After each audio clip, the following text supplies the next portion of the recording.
Hello and welcome to Huds Up, the podcast where we give you the heads up on what's been happening in the past week in gaming. I'm Simon Lyle and I'm joined by Neil Dutton. Hello. And Jordan Lyle. Hi guys, how's it going? Hey man. Hello. So, as I said in the preamble, we're going to be covering some of the topics in the past week in the world of gaming. What I thought we'd start with today is a little point about the PS4 Pro. Awesome. Do either of you guys have a PS4 Pro, just for the audience? No? Negative. Neil, you've got a PS4 though, yeah? I've got a PS4. I thought about getting the Pro, but I don't know if it's going to be for me, really, to be honest, because I don't think it's powerful enough, or it's a big enough jump in the technology just now. Seems like a PS4.5. Sure, I think you're probably right. I do have a PS4 Pro. I did have a PS4, and I traded my PS4 in a good few months before the Pro came out. I don't even have a 4K TV. That's how bad it is. It was really just more for the kind of the improved performance, hopefully, and the kind of super sampling. Which I've got to say, I mean, like, a few games I've played that have the super sampling, such as Shadow of Mordor and things like that. I've been pretty impressed with how it looks. I remember how getting it on the base PS4, and I thought it looked pretty good, but it's definitely the Pro definitely adds a kind of another level to it. So basically, the story that we're looking at is the Sony have come out and said that the Pro is selling much better than they thought it was. I had a look, and basically what it was saying was that the Slim was pretty much the exact same price as what the PlayStation 4 was when it came out, and it was I'm thinking that more the Slim is probably not even an upgrade. It's probably an entry level model now, where the PlayStation 4 probably left. Now it's like people who are coming in, for example, if I was buying a PlayStation, I probably wouldn't buy the Pro because I don't know what the benefit of it would be in the long term in terms of, I think I'd probably just go for the PlayStation 4 Slim just because it's the entry level. Come back to the PS4 Pro, I think it's becoming a bit more attractive now again with this new firmware. Sony are reporting that there's going to be a boost mode, which is kind of unlocks the power of the Pro for all games. Usually the games have to have a developer issued patch to allow access to that extra power, and sometimes it's implemented in different ways, maybe better performance, higher resolution, anything like that. But now Sony are actually unlocking that to the user, with a caveat saying, if you experience any weird anomalies, disable it. But I think that's a really good approach, and it's something we've been, PS4 Pro owners have been asking for, because it's kind of like, it feels like sometimes you're playing games and this power of this Pro console you've kind of you've bought is kind of locked behind a wall, and you've already paid a premium to get the console and you're not really actually getting to use it. So it's kind of taking it into more of a, I mean, it's taking it closer to what you would get from buying a high-end PC, where you're actually getting more bang for your buck, which I think is great. So awesome. Okay guys, we'll move on to the next topic. So Neil, what is Fallout Shelter? So Fallout Shelter is started out as a mobile game, and it was basically a free-to-play game. You go in and you create your Fallout Shelter. You get to be a vault dweller's an overseer, even. So you build all the parts of the vault itself, including the armories and the bedrooms and things like that, and it's just really good fun. You send your dwellers out into the wastelands to gather resources for you and to take part in quests. It's available on iOS and Android, and it's on Steam. But what's happening next is that it's going to be brought onto Windows 10 and Xbox One, so you'll have that whole sharing environment that you get. So you'll be able to have a look at it on the Xbox One. But it's just one of these games it's actually done really well as free to play. You don't have to buy anything, and you don't feel forced into buying anything at all, whereas previous sort of microtransactions laden games always push you down that route. There's not huge benefit to be made in sort of spending the money. It does allow you to get special weapons and things like that. So someone who's familiar with Fallout 3 or 4, would be quite familiar within this game. It'd be quite easy to jump into it. Yeah, it'd be really easy to jump into it. It is quite simple, the game itself. Yeah. But you become attached to your vault, and you end up changing and moving things around, destroying things and building new bits and pieces here and there, and you actually become attached to the characters, because the characters, they can have kids, have relationships, have kids, and the kids grow up, and the kids start working in the vault with you, for you as well. So it's great. Good fun. Yeah. So, point number 3. The Nintendo Switch, okay, was properly announced and revealed last month. We've had kind of reports that they are ramping up production, which is weird for Nintendo, because as we know with the NES Mini, or Classic, whatever it's called, it was really scarce and no one could get it. And I mean, I still see it even now for over £100. I think the RRP was like 60 or something like that. So it's kind of, and Nintendo always tend to do this with their products, where they artificial scarcity. You know, they kind of, it's the Wii. You know, they did it with the Wii. Notoriously, like, you couldn't get them anywhere. And it makes it seem almost as if this product is more sought after than it may actually be, which just seems crazy from a business point of view. Like, you know, it's kind of like supply and demand. You know, you want to get them out there, and I mean, for as many Wiis as I know they sold, I mean, one of the best selling consoles of all time. It just it makes you worry when they release something new. Like, I think the NES Classic could have sold way more than it did, for example. But again, we're having news that they are ramping up production, and that's kind of a result of them ceasing production on the Wii U, which I don't think there would be a huge outcry of tears for that. I mean, tell me, you guys, what do you think of the Wii U? This is me considering. I think it begs the question: was the Wii U a failure in wholesale in general, in comparison to what you're talking about with the success of the Wii? Sure. And then the follow-up which was the Wii U. And again, when we're talking, and obviously previously, about the PlayStation 4, and it's not a big enough jump up, I don't think the Wii U was a big enough jump up. There wasn't enough change in it. Sure. Certainly, I mean, and I think possibly that reflects on the fact that the original quota for the Switch was only 2 million units. So like they're saying, like, we're only going to bring out 2 million units, and I think they've sort of hit one at the park with the Wii, and then it's came to the Wii U and they've went, well, strike, that's that done, and then they're moving on quite swiftly. I mean, they stopped the Wii U production. It's saying that basically it was saying that the Wii U production in Japan is stopping, but apparently all the outsourcing as well, like, so for example your Americas and stuff like that as well, that was stopped. They only got a quota and they didn't actually keep production going, so this is the last production period, as I'm led to believe. But I think it's certainly strange. What about you, Neil? You any exposure to the Wii U?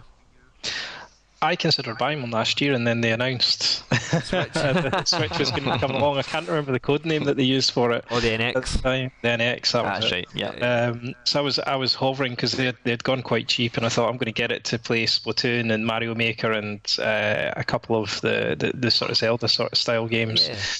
Yeah. But unfortunately, they cancelled. They announced the NX, so I thought I'm not going to buy one now. That was nail in the coffin from my point of view. Pretty similar to the Xbox One, incidentally, as well. Just wait for Scorpio. Yeah, I get you. Are you guys in the bag for Switches? I'm a negative. I'm afraid. I'm just after that. I enjoyed my Wii, and then I saw like the path that Nintendo was going down. It didn't appeal to me enough. I mean, like, obviously, again, going into backgrounds of games and stuff like that, I'm more of a sort of kind of, even if I'm going PC, it's strategy, and if it's console, it's got to be like RPG kind of stuff I like. But in terms of the only game I'd probably buy is either Mario Kart or a Zelda game. Sure. To be quite honest with you, I wouldn't go into, because I had all the sports games for Wii Sports and that, and then eventually the Wii gets sold, and it was just a nervous shake out the door as it went, and that was out with a whimper, not a bang. Do you know what I mean? And I get, it kind of sounds like the Switch is made for you, buddy, because that's all you're going to have is a Zelda game and a Mario Kart game for the first few months. Sign me up, revert me back, sign me up. I mean, you know, unfortunately, the launch line up something else to talk about. But Neil, what about you? I considered pre-ordering, and then I don't know if it's chickened out or just decided not to. I'd wait and see what's going on rather than joining the crush for it. But I have pre-ordered it. Quite a few people have pre-ordered it, so they're looking forward to it coming out. And I can understand why. Mario Kart, I mean, Super Nintendo, I mean, how often, if you had a Super Nintendo, did you play Mario Kart? Like, all the time. Every day. Every single day. Yeah. And the thought to play that on the go, like, you know, not in a Game Boy sense, and more of a actual fully featured console sense is it's exciting. Exactly, yeah. I mean, I have pre-ordered. I wasn't gonna. I thought the reveal event was atrocious. Thought the messaging was terrible. Then as I was telling this to a friend over a text message, and he was kind of saying, Yeah, but you should just pre-order one just in case, because they're probably going to sell out. And I thought, so I said all this stuff, kind of bashing the presentation, and then I said, yeah, so I've pre-ordered it. He just texted back and said, "You're a complicated guy." So that's the Nintendo Switch, and it's launching on March the 3rd. I think there are 5 or 6 launch titles, including Zelda Breath of the Wild and 1-2 Switch, which I was really, really skeptical about, but it's actually looking okay-ish just now, except for the milking game. Has anyone seen that? No, but I'm gonna. Oh my god, it's like it's two people and they've got the Joy-Cons and they're just going like, Yeah. it's crazy. The actual sound design of the game sounds absolutely crazy. So yeah, that's can't wait to play that. So lucky, I think it's £10 cheaper than the rest of the kind of your AAA games or whatever. So yeah, It's also less painful than doing the real thing. this is true. This is true. And gals. And I mean, Mario Odyssey does look pretty good. So the Switch could pull it out. Yeah. Okay. All right, guys. Let's so we'll move on to point number 4. So Ubisoft have announced that their new game For Honor, which is coming to PS4 and Xbox One, they're not going to be supplying any review copies to game sites and things like that to do any advanced previews or reviews. This kind of they're joining a trend here that we're seeing from a lot of developers. Another big one's Bethesda, with I think it was Dishonored 2, and 2K did it as well with Mafia 3. Now this used to be a total red flag for games, in terms of quality, and generally you would see that and you'd think, well, if they're not getting a review copy before the game's released, they're trying to hide something. And I mean, there's been some exceptions to that. One being recently, like Doom. That was kind of one of the first ones that's the Bethesda game as well. But like Doom was one of the first big ones that didn't really get review copies before it was released, but turned out to be a pretty decent game. By all accounts, critically well received. So, I mean, what are you guys' thoughts on this? I mean, it seems to me that Ubisoft and Bethesda, they seem to be under the impression that positive reviews isn't going to sell them any more copies, but negative reviews is going to hurt them, and maybe that's where this is coming from. Or is it just that it's not worth their money to supply people with games because they don't feel that it actually has any effect on their sales? I mean, what do you guys think about this? I'm thinking that, on one hand, it screams don't pre-order. Like, really don't pre-order. And then on the other hand, I'm thinking, like, there's going to be an open beta, and people who are probably going to want to be involved in it from the get-go are going to download the open beta. They're going to subscribe, get into the open beta, and go for it that way. But still, I'm still at this don't pre-order, and it's like really kind of worrying me a wee bit. What do you think, Neil? I don't think throwing keys at video gamer websites is going to cost them a lot of money at all. It's not a loss of sale for starters, because games company, they'll probably go out and buy it to review it. So they do get an extra 1 or 2 sales, but it's nothing major that's going to make their bank balance grow in any real shape or form. I think that another one recently would only give out review codes. I can't remember the name of the company. I'd have to look it up. They had actually said they would only give out review codes, and if you gave a bad review, then you wouldn't get future review codes. Yeah, it begs the question: how influential are reviews now? Anyways, I know personally, I'll read through a magazine now. I'll read through some of this kind of Xbox stuff, and maybe it's my intellect and education that I like to look at the pictures first, but certainly I'll dash through, and unless a game absolutely speaks to me, then I'm not really going to read through the reviews. If I see it's got a 9 out of 10, then I'm going to go, right, so in the future that might be an option. But really, I mean, reviews aren't something I always lean towards.